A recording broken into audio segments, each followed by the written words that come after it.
नमस्कार, मैं डॉक्टर रजनीश कुमार आप सभी का एक बार फिर से हार्दिक स्वागत करता हूँ। हिंदी साहित्य का इतिहास सीरीज के अंतर्गत हम सूरदास पर प्रैक्टिस सेट करेंगे, जो कि आगामी जितनी भी शिक्षक भर्तियां हैं, उनके दृष्टिकोण से महत्वपूर्ण है। साथ में यूजीसी नेट की तैयारी करने वाले जितने भी विद्यार्थी हैं, उनके यूनिट 2 के हिसाब से ये प्रैक्टिस सेट बहुत ही इम्पोर्टेंट है। और सीरीज के अंतर्गत हम पहुंच चुके हैं टेस्ट नंबर 13 के ऊपर। तो प्रिय विद्यार्थियों, आचार्य रामचंद्र शुक्ल पर जहां हमने सब्जेक्टिव तौर पर आप सभी को पढ़ाया हुआ है, वहीं पर धीरे धीरे हम ऑब्जेक्टिव पैटर्न पर नए सवालों से आप सभी को रूबरू करा रहे हैं, आप सभी के सामने रख रहे हैं। तो चलते हैं, देखते हैं कि आज के वो कितने प्रश्न हैं जिनको कि आप बहुत ही आसानी से कर लिए और कितने प्रश्न हैं जो आपके लिए नए थे। तो पहला प्रश्न यहाँ पर है, पूछा गया है, निम्नलिखित में से किस स्रोत से पता चलता है कि सूरदास गऊ घाट पर एक साधु या स्वामी के रूप में रहा करते थे और शिष्य किया करते थे? ऑप्शन दिया गया है, भक्तमाल, 252 वैष्णवों की वार्ता, 84 वैष्णवों की वार्ता, सूरसागर। तो ये मानकर चलिए कि आप एग्जाम हॉल में बैठे हुए हैं और वहां पर ये प्रश्न आया हुआ है, तब आप कैसे इसको हल करेंगे? तो प्रश्न आपने देख लिया, पूछा गया कि किस रचना के माध्यम से यह पता चलता है कि सूरदास जो थे वो गऊ घाट पर एक साधु के रूप में, सन्यासी के रूप में रहा करते थे और शिष्य किया करते थे या भजन किया करते थे? तो सही जवाब है इसका ऑप्शन सी, 84 वैष्णवों की वार्ता जो पुस्तक है, उससे ये पता चलता है कि सूरदास कहाँ पर रहकर भजन कीर्तन करते थे। वैसे भी ऑप्शन में जो भी रचनाएं दी गई हैं, उनके लेखकों का नाम आपके दिमाग में आ रहा होगा। ठीक है, जब आप तैयारी कर रहे हैं तो निश्चित तौर पर आ रहा होगा। अगला प्रश्न है, सूरदास की वल्लभाचार्य से मुलाकात किस घाट पर हुई थी? ऑप्शन दिया गया है, गऊ घाट, गाय घाट, तुलसी घाट, अस्सी घाट।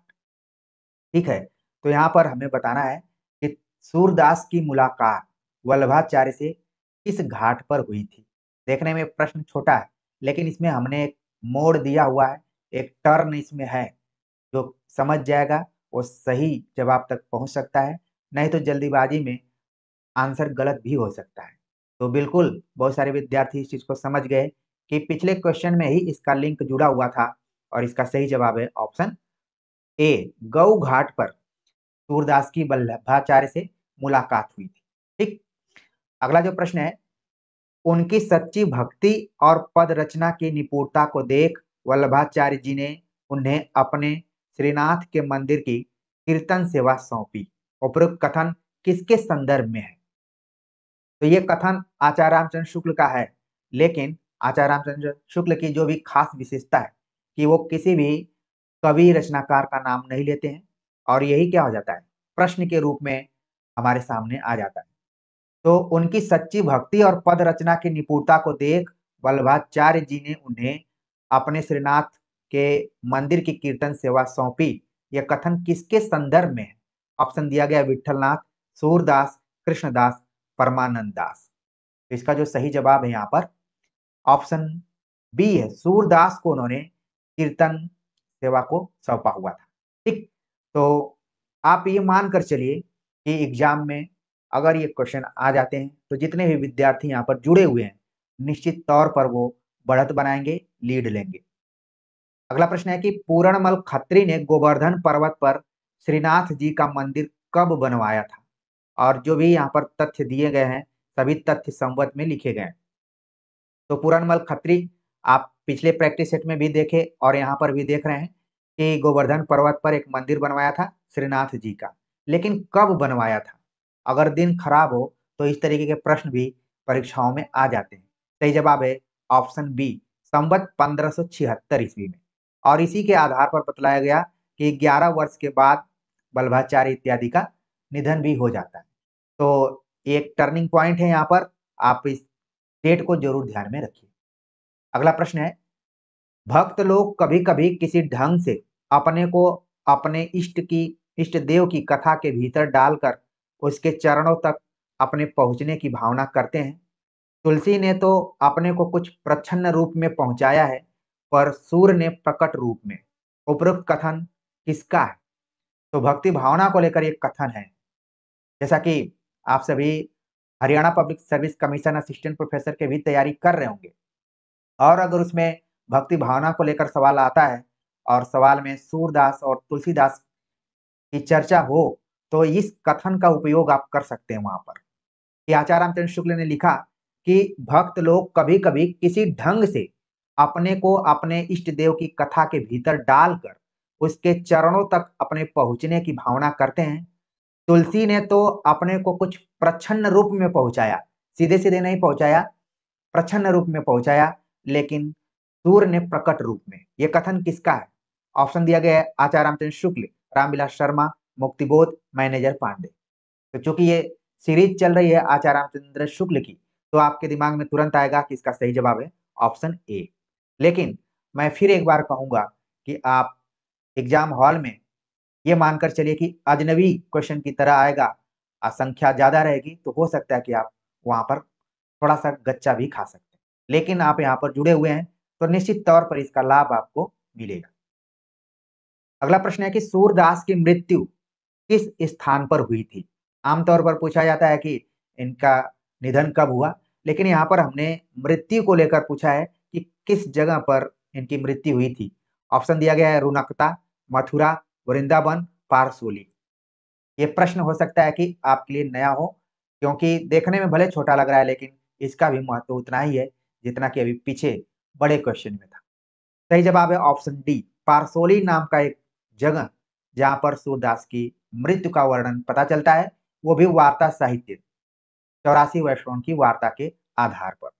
हालांकि जैसा कि आप जानते हैं कि भक्तिकालीन कवियों के जन्म को लेकर काफी डिबेट है, अलग अलग वाद विवाद है, तो वैसे ही मृत्यु को लेकर भी है कि सूरदास की मृत्यु कहां पर हुई? पारसोली में हुई। अगला प्रश्न है सूरदास के ग्रंथों का सही अनुक्रम है? साहित्य लहरी, सूर सारावली, सूर सागर, सही कूट का चयन कीजिए। तो सूरदास के 3 ग्रंथों का उल्लेख आचार्य रामचंद्र शुक्ल ने किया हुआ है और उसी पर आधारित यहाँ पर क्वेश्चन है। तो आपके दिमाग में आना शुरू हो गया होगा कि हमने पहले पढ़ा कि सूर सागर लिखा उन्होंने, फिर सूर सारावली लिखा, फिर साहित्य लहरी लिखा। ठीक, तो देखा जाए तो इसका जो सही जवाब है वो है ऑप्शन सी, 3-2-1। हो सकता है कि सवाल के रूप में आ जाए कि आचार्य रामचंद्र शुक्ल ने सूरदास के अंतिम ग्रंथ को किस ग्रंथ को माना हुआ है, अंतिम ग्रंथ उसका कौन है? तो आप तुरंत अपने दिमाग में रखें कि साहित्य लहरी। तो सूर सागर और साहित्य लहरी बहुत ही इंपॉर्टेंट ग्रंथ रहा है सूरदास का, और यहाँ से प्राय सवाल परीक्षाओं में पूछे जाते हैं।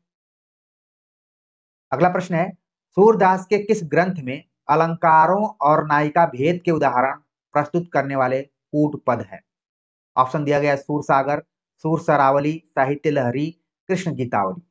तो अब आपको बताना है कि कौन सा ऐसा ग्रंथ है जिसमें अलंकारों की चर्चा की गई है और नायिका भेद की चर्चा की गई। आमतौर पर हम इन दोनों प्रवृत्तियों को रीतिकालीन कवियों के अंतर्गत देखते हैं, लेकिन भक्ति काल में भी सूरदास ने एक अपने खास ग्रंथ में अलंकारों और नायिका भेद का उदाहरण दिया हुआ है, और वो बहुत ही फेमस ग्रंथ है। सही जवाब है ऑप्शन सी, साहित्य लहरी। ठीक है, अगला प्रश्न है कि सूरदास का कौन सा पद है जिसमें वे अपनी वंश परंपरा देते हैं, उसे पद के अनुसार सूर पृथ्वीराज के कवि चंद्रवरदाई के वंशज ब्रह्म भट्ट के रूप में माने जाते हैं। तो यहाँ पर आपको ध्यान रखना है, ग्रंथ की बात पूछी जा रही है कि वो कौन सा ग्रंथ है जिसमें वो अपनी वंश परंपरा को देते हैं। ऑप्शन दिया गया सूर सागर, साहित्य लहरी, भक्तमाल, 84 वैष्णव की वार्ता। तो वो कौन सा ग्रंथ है? सही जवाब है ऑप्शन बी, साहित्य लहरी में सूरदास ने अपनी वंश परंपरा दी है और उसको उन्होंने जोड़ा है पृथ्वीराज के कवि चंद्रवरदाई के वंशज के तौर पर। यह भी कई बार सवाल पूछा जाता है, आप बिल्कुल ध्यान में रखिए। अगला प्रश्न है कि 84 वैष्णव की वार्ता ग्रंथ गोकुलनाथ द्वारा लिखा गया है। गोकुलनाथ का वल्लभाचार्य से क्या संबंध है? एक तरीके से नया प्रश्न है।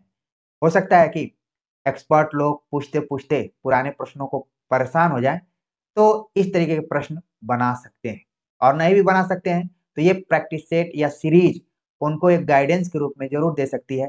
आप लोग तो इसका लाभ उठा ही रहे हैं, हो सकता है कि और भी कोई देखकर इस तरीके का सवाल बनाना शुरू कर दे। तो 84 वर्षों की वार्ता, इसी तरीके से 252 वर्षों की वार्ता, दोनों के रचनाकार हैं गोकुलनाथ। इनका वल्लभाचार्य से क्या संबंध है? ऑप्शन दिया गया है पिता का, पुत्र का, पौत्र का, भाई का।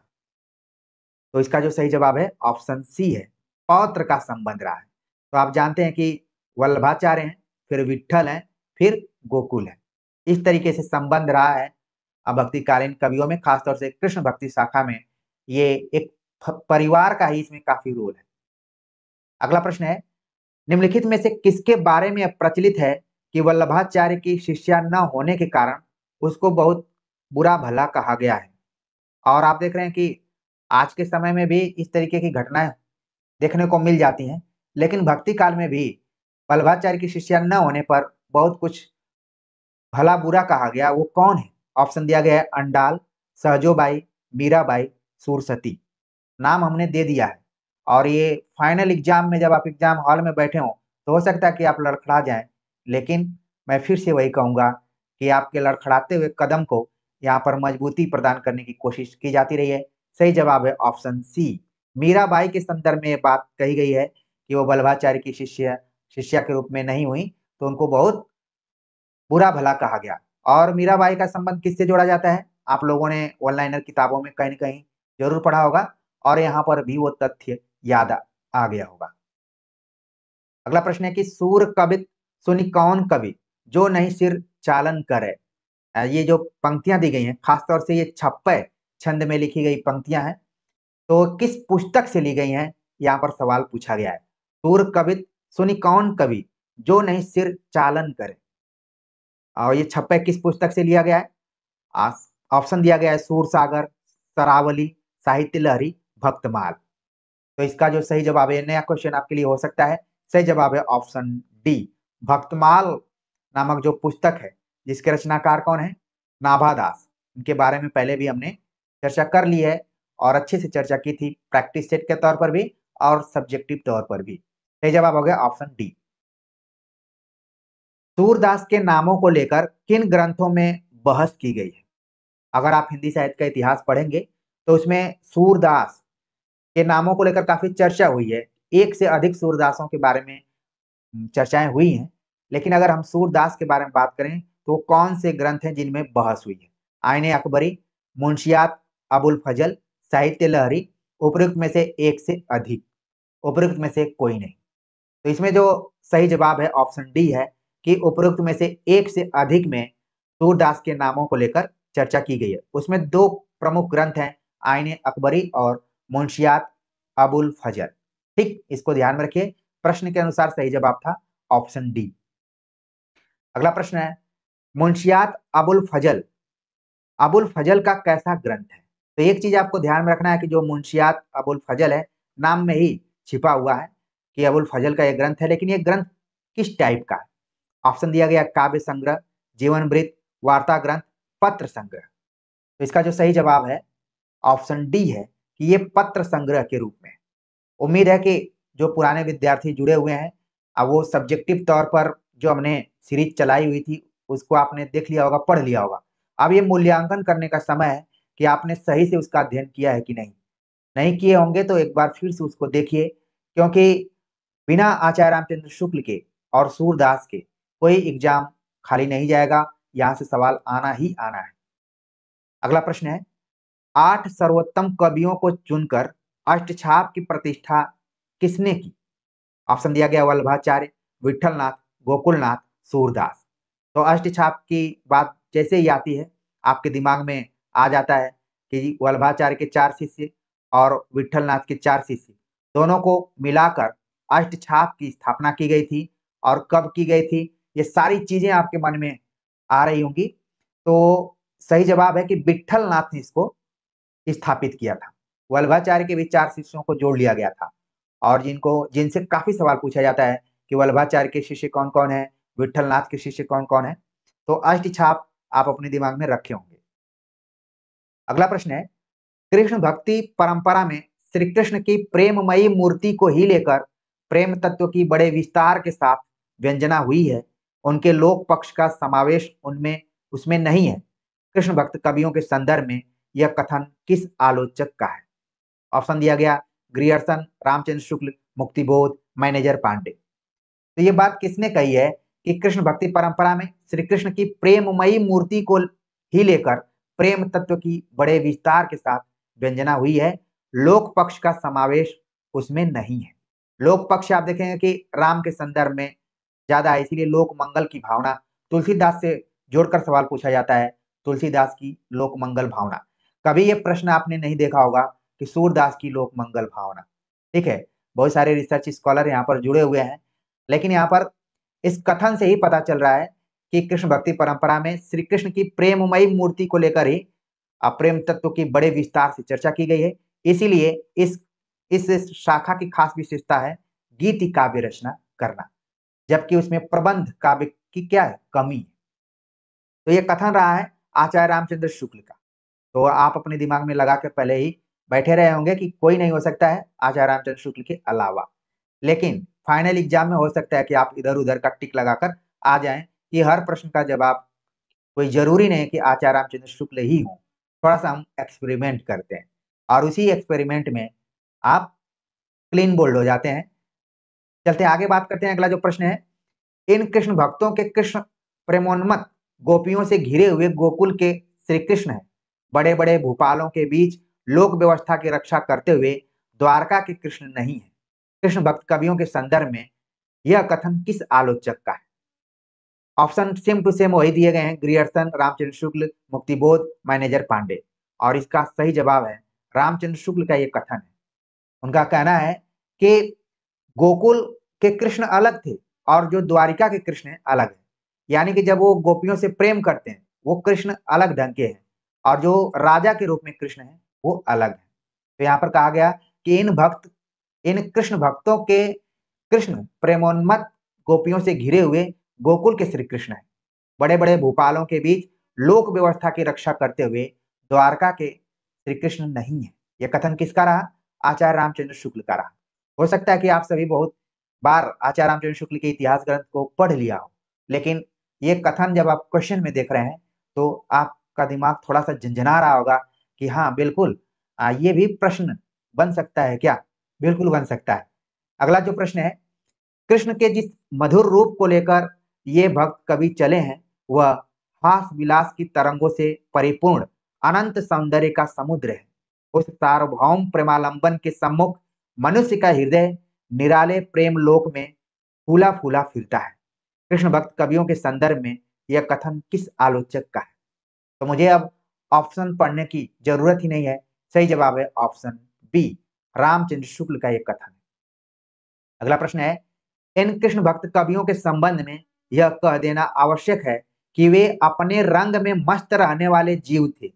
तुलसीदास जी के समान लोक संग्रह का भाव इनमें न था। अभी मैं पीछे चर्चा कर रहा था कि लोक संग्रह मतलब लोक मंगल की भावना। तो कहा गया कि जो भी कृष्ण भक्त कवि हैं उनके बारे में कहा जा सकता है कि वे अपने रंग में मस्त रहने वाले जीव थे। हो सकता है कि कभी एग्जाम में इतना दूर कट करके ही पूछ लिया जाए कि ये किसका कथन है, तो भी आप बता देंगे कि आचार्य रामचंद्र शुक्ल का है। और पूरा अगर पूछा जाए कि तुलसीदास के समान लोक संग्रह का भाव इनमें न था, तो भी आप बता देंगे कि ये बात कृष्ण भक्त कवियों के संदर्भ में कही जा रही है। और किसने कही है? सही जवाब है आचार्य रामचंद्र शुक्ल। अगला प्रश्न है, समाज किधर जा रहा है इस बात की परवाह ये नहीं रखते थे, यहाँ तक कि अपने भगवत प्रेम की पुष्टि के लिए जिस श्रृंगारमयी लोकोत्तर छटा और आत्मोत्सर्ग की अभिव्यंजना से इन्होंने जनता को रसोन्मत्त किया, उसका लौकिक स्थूल दृष्टि रखने वाले विषय वासनापूर्ण जीवों पर कैसा प्रभाव पड़ेगा, इसकी ओर इन्होंने ध्यान न दिया। कृष्ण भक्त कवियों के संदर्भ में यह कथन किस आलोचक का है? तो आप देख रहे हैं कि प्रश्न के बहाने आप कृष्ण भक्त कवियों की खास प्रवृत्तियों को भी ध्यान में रख रहे हैं कि उनमें लोक संग्रह का अभाव था, गीति तत्व की प्रधानता थी, और यहाँ पर क्या है कि समाज की चिंता बहुत कम दिखाई पड़ती है। वो अपने ही रंग में मस्त हैं, अपने में ही खुश हैं और भगवत प्रेम के साथ साथ कृष्ण के प्रेम में एकदम से अपने को लीन किए हुए हैं। आसपास का जो माहौल है, आसपास की जो सोसाइटी है, उसकी कोई चिंता नहीं। हालांकि जब आप मैनेजर पांडे की किताब पढ़ेंगे भक्ति काल और सूरदास, तो उसमें उन्होंने सूरदास को भी किसानों से जोड़ा है, स्त्रियों से जोड़ा हुआ है। जो नए विमर्श हैं उन विमर्शों से जोड़कर देखा है। इसलिए बार बार मैं ऑप्शन में मैनेजर पांडे को भी शामिल किया हूँ कि ये आपको चकमा दे सकते हैं। लेकिन इस प्रश्न का जो सही जवाब है ऑप्शन बी है कि रामचंद्र शुक्ल का ये मानना है कि जो कवि हैं ये समाज किधर जा रहा है उसकी बिल्कुल परवाह नहीं करते थे। ये अपने में ही मस्त रहा करते थे और इनका ध्यान उधर नहीं था। रामचंद्र शुक्ल इस बात को कह रहे हैं। अगला प्रश्न है कि जिस राधा और कृष्ण के प्रेम को इन भक्तों ने अपनी गुढ़ातिगूढ़ चरम भक्ति का व्यंजक बनाया, उसको लेकर आगे के कवियों ने श्रृंगार की उन्माद कारणी युक्तियों से हिंदी काव्य को भर दिया। कृष्ण भक्त कवियों के संदर्भ में यह कथन किस आलोचक का है? तो इसका भी सही जवाब है ऑप्शन बी, आचार्य रामचंद्र शुक्ल का। तो अब आप देख रहे हैं कि जब आप लिखित परीक्षाओं में जाएंगे तो बहुत सारे विद्यार्थी पूछते हैं कि फ्लो फ्लो में लिखेंगे उसमें या फिर पॉइंट दे देकर लिखेंगे। तो आप देख रहे हैं कि फ्लो में लिखे चाहे पॉइंट देकर लिखे, जब आप किसी आलोचक की बात को उद्धृत करते हुए अपने उत्तर को लिखेंगे तो उत्तर ज्यादा प्रामाणिक होगा। इधर उधर की बात लिखने से बेहतर है कि बीच बीच में कुछ न कुछ कोटेशन देते जाइए और उसकी व्याख्या करते जाइए। अगला प्रश्न है, कृष्णचरित के गान में गीत काव्य की जो धारा पूरब में जयदेव और विद्यापति ने बहाई, उसी का अवलंबन ब्रज के भक्त कवियों ने भी किया। यह कथन किस आलोचक का है? ऑप्शन दिया गया रामचंद्र शुक्ल, राम कुमार वर्मा, राहुल साकृत्यायन, रामविलास शर्मा। तो किसका ये कथन है? सही जवाब हो गया ऑप्शन ए, रामचंद्र शुक्ल का ये कथन है कि कृष्णचरित के गान में गीत काव्य की जो धारा पूरब में, आप जानते हैं कि जो जयदेव हैं वो कहाँ के रहने वाले हैं? उड़ीसा के। तो आपके दिमाग में वो ध्यान आना चाहिए कि किस एरिया में है उड़ीसा। और विद्यापति भी बहुत ज्यादा दूर के नहीं थे, ठीक है। तो जो धारा पूरब में जयदेव और विद्यापति ने बहाई थी, वही धारा ब्रज के भक्त कवियों में ने भी बहाई, उसमें सूरदास सबसे आगे रहे। ये बात कही आचार्य रामचंद्र शुक्ल ने। सवाल कई बार पूछा जाता है कि गीत काव्य का प्रयोग सबसे पहले किसमें दिखलाई पड़ता है या फिर सूरदास पर किसका प्रभाव दिखाई पड़ता है? तो इन्हीं दोनों कवियों को आपको ध्यान में रखना है। निम्नलिखित में से किस काल के कवियों ने अपनी श्रृंगारमयी मुक्तक कविता के लिए राधा और कृष्ण का ही प्रेम लिया है? ये थोड़ा सा नया प्रश्न आपके लिए हो सकता है कि पूछा गया कि किस काल के कवियों ने अपनी श्रृंगारमयी मुक्तक कविता के लिए राधा और कृष्ण का ही प्रेम लिया है। ऑप्शन दिया गया है भक्ति काल, अलंकार काल, भारतेंदु युग, छायावाद। तो यहाँ पर दो काल तो अपने आप ही खत्म हो जाते हैं। अब मुकाबला है भक्ति काल और अलंकार काल, जिसको कि हम रीति काल, अलंकृत काल, श्रृंगार काल बहुत नामों से जानते हैं। तो सही जवाब है इसका ऑप्शन बी, अलंकार काल के कवि। मतलब कि आगे चलकर आपने सुना होगा कि राधा कृष्ण सुमिरन को बहानों है। ये पंक्ति काफी खास है कि आगे के जितने भी कवि हैं उनके लिए राधा और कृष्ण क्या है? बस एक बहाने के रूप में है, और जो कुछ अभिव्यक्त किया जा रहा है वो तो श्रृंगारमय मुक्तक कविता के लिए लिखा जा रहा है। और ये कथन किसका रहा है, आप लोगों के लिए मैं होमवर्क दूंगा कि आगे के कवि सुमिरन को बहानो है, राधा कृष्ण कवित्व को बहानो है, इस टाइप से एक पंक्ति आती है। मैं पूरा पंक्ति नहीं बता पा रहा हूँ, लेकिन फिर भी आप उसको लिंक कर पा रहे होंगे कि आखिरकार उसके कवि कौन है। पिछले साल के क्वेश्चन पेपर में ये पंक्ति आई रही है। ठीक है, सही जवाब हो गया यहाँ पर ऑप्शन बी। अगला प्रश्न है कि कृष्ण संबंधिनी कविता का स्फुरण मुक्तक के क्षेत्र में ही हुआ, प्रबंध क्षेत्र में नहीं। यह कथन किस आलोचक का है? ऑप्शन दिया गया है ब्रजेश्वर वर्मा, रामचंद्र शुक्ल, राम कुमार वर्मा, मैनेजर पांडे। तो देखिए यहाँ पर सही जवाब तक आप लोग पहुंच गए होंगे, लेकिन इस वाक्य को बिल्कुल आपको ध्यान रखना है। कहा गया कि जो कृष्ण संबंधिनी कविता लिखी गई वो मुक्तक क्षेत्र के रूप में रहा, ठीक है, गीति काव्य के तौर पर रहा है, और उसमें महाकाव्यत्व या फिर प्रबंधात्मकता नहीं दिखलाई पड़ती। ये बात कही है आचार्य रामचंद्र शुक्ल ने। संवत 1809 में किसने रामचरित मानस के ढंग पर दोहों चौपाइयों में प्रबंध काव्य के रूप में कृष्णचरित का वर्णन किया है? हालांकि ज्यादातर मुक्तक काव्य लिखे जा रहे थे, कुछ कुछ ऐसे कवि थे जो प्रयोग कर रहे थे, सिर्फ आधुनिक काल में अज्ञेय ही प्रयोग नहीं कर रहे थे, बल्कि हर कालखंड में आप देखेंगे कि कवियों द्वारा प्रयोग किया गया है। तो उस समय भक्ति काल में भी कुछ ऐसे कवि थे जिन्होंने कि रामचरितमानस के आधार पर दोहों चौपाइयों में प्रबंध काव्य लिखने का प्रयास किया, और जैसे रामचरितमानस लिखा गया वैसे ही कृष्णचरित लिखने का प्रयास किया। किसने किया? ऑप्शन दिया गया है ब्रजवासी दास, रसखान, रहीम, द्वारिका प्रसाद मिश्र। तो इसका जो सही जवाब है ऑप्शन ए है। ब्रजवासी दास ने संवत 1809 ईस्वी में रामचरित मानस के आधार पर कृष्णचरित लिखने का प्रयास किया। रामचरितमानस की खास विशेषता क्या है कि वो दोहों और चौपाइयों में लिखा गया है। ये कई बार सवाल पूछा जाता है कि रामचरितमानस और पद्मावत की शैली में क्या अंतर है। किसी में 5 चौपाइयां हैं, फिर दोहा है, किसी में 7 चौपाइयां हैं, फिर एक दोहा, इस टाइप से। ठीक, आगे बात करते हैं। अगला जो प्रश्न है कि कृष्ण भक्त कवियों की कविताओं के संदर्भ में असत्य है। इन्होंने श्री कृष्ण भगवान के चरित्र का जितना अंश लिया वह एक अच्छे प्रबंध काव्य के लिए पर्याप्त न था। उनमें मानव जीवन की वह अनेक रूपता न थी जो एक प्रबंध काव्य के लिए आवश्यक है। अपने इष्ट देव की केवल बाल लीला और यौवन लीला लेकर ही अग्रसर हुई, जो गीत और मुक्तक के लिए ही उपयुक्त थी। उपयुक्त में से कोई नहीं। तो कौन सा ऐसा कथन है जो कि असत्य है? तो सही जवाब तो हो गया ऑप्शन डी कि ऊपर के जितने भी कथन दिए गए हैं इसमें से कोई असत्य नहीं है, सभी क्या है? सत्य है। और देखा जाए तो ये सभी आचार्य रामचंद्र शुक्ल के कथन के तौर पर है। खासतौर से कृष्ण भक्त कवियों की कविताओं के संदर्भ में ये खास कथन है आचार्य रामचंद्र शुक्ल के। लेकिन कैसे उनको विकल्पों में रख दिया गया, यहाँ पर आपने भली भांति उसको देखा है। अगला प्रश्न है कि मुक्तक के क्षेत्र में कृष्ण भक्त कवियों तथा अलंकारिक कवियों ने श्रृंगार और वात्सल्य रसों को पराकाष्ठा पर पहुंचा दिया, इसमें कोई संदेह नहीं। उपयुक्त कथन किस आलोचक का है? तो यहाँ पर आलोचक का नाम आपके दिमाग में आना शुरू हो चुका होगा, लेकिन कथन को एक बार फिर से आपको देखना चाहिए कि मुक्तक के क्षेत्र में कृष्ण भक्त कवियों तथा अलंकारिक कवियों ने श्रृंगार और वात्सल्य रसों को पराकाष्ठा पर पहुंचा दिया, इसमें कोई संदेह नहीं। ये बात कहते हैं आचार्य रामचंद्र शुक्ल। सही जवाब है ऑप्शन बी।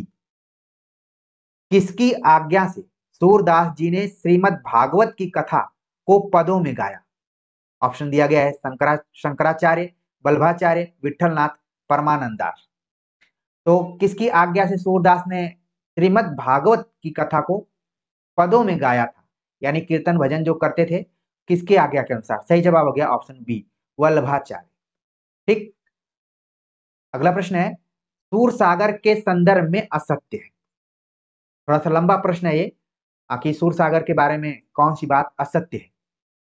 इनके सूर सागर में वास्तव में भागवत के 10वें स्कंद की कथा संक्षिप्त इतिवृत्त के रूप में थोड़े से पदों में कह दी गई। सूर सागर में कृष्ण जन्म से लेकर श्री कृष्ण के मथुरा जाने तक की कथा अत्यंत विस्तार से फुटकल पदों में गाई गई है। इसमें सूरदास ने भिन्न भिन्न लीलाओं के प्रसंग को लेकर अत्यंत मधुर और मनोहर पदों की झड़ी सी बांध दी है। इसमें संस्कृतनिष्ठ ब्रज भाषा का प्रयोग किया गया है। तो आपने तो आचार्य रामचंद्र शुक्ल का इतिहास ग्रंथ लाइन बाय लाइन पढ़ लिया है। कैच आप कर रहे होंगे कि आखिरकार इसका सही जवाब क्या हो सकता है। बिल्कुल आपने कैच कर लिया कि ऑप्शन डी जो है वो बिल्कुल यहाँ पर क्या है? असत्य है। बाकी ए, बी और सी सत्य के रूप में। और आगे के लिए आप जरूर ध्यान में रखिए कि आचार्य रामचंद्र शुक्ल के एक कथन है, डी असत्य के रूप में क्यों है? इसमें संस्कृत निष्ठ ब्रज भाषा का प्रयोग नहीं किया गया है, बल्कि इसमें चलती हुई और मधुर भाषा का प्रयोग किया गया है। तो इस तरीके से ऑप्शन क्या हो गया? गलत हो गया। और प्रश्न के मुताबिक ऑप्शन डी इसका सही जवाब है। अगला प्रश्न है, यह रचना इतनी प्रगल्भ और काव्यपूर्ण है कि आगे होने वाले कवियों की श्रृंगार और वात्सल्य की उक्तियां सूर की झूठी सी जान पड़ती। उपरोक्त कथन किस ग्रंथ के संदर्भ में है? यहाँ पर यह नहीं पूछा गया कि किसका कथन है, बल्कि इसको मोड़ दिया गया है नए क्वेश्चन के रूप में कि किस ग्रंथ के बारे में बात कही जा रही है। ऑप्शन दिया गया है सूर सागर, सूर सरावली, साहित्य लहरी, सूर पच्चीसी। सही जवाब हो गया ऑप्शन ए, सूर सागर के बारे में यह बात आचार्य रामचंद्र शुक्ल ने कही है कि यह रचना इतनी प्रगल्भ और काव्यपूर्ण है कि आगे होने वाले कवियों की श्रृंगार और वात्सल्य की उक्तियां सूर की झूठी सी जान पड़ती हैं। जैसे संस्कृत में आपने पढ़ा होगा कि जो भी उक्तियां हैं, बाण की झूठी जान पड़ती हैं, माघ की झूठी जान पड़ती हैं, उसी तरीके से आगे अगर किसी ने कृष्ण भक्त कवि के तौर पर श्रृंगार परक और वात्सल्य प्रधान कविताएं लिखी तो लगता था कि सूरदास की नकल की गई है। तो प्रिय विद्यार्थियों, यहाँ पर भी प्रैक्टिस सेट को देखने के बाद आपको लग रहा होगा कि ये किसी की नकल नहीं की गई है, बल्कि हिंदी साहित्य का इतिहास आचार्य रामचंद्र शुक्ल को लाइन बाय लाइन पढ़ा गया है और प्रश्न बनाने में थोड़ा सा वक्त लगता है, मेहनत लगती है। तो हमने सोचा कि 30 क्वेश्चन को इसमें रखते हैं। आगे भी हमारे पास प्रश्नों की पूरी श्रृंखला है। आप सभी बने रहिए और अपना मूल्यांकन करते रहिए। तो कमेंट करके जरूर बताइए कि इन 300 प्रश्नों में आपके कितने प्रश्न सही हुए और अभी कितना आपको पढ़ने की जरूरत है। तो मिलते हैं नए टॉपिक के साथ, तब तक के लिए नमस्कार।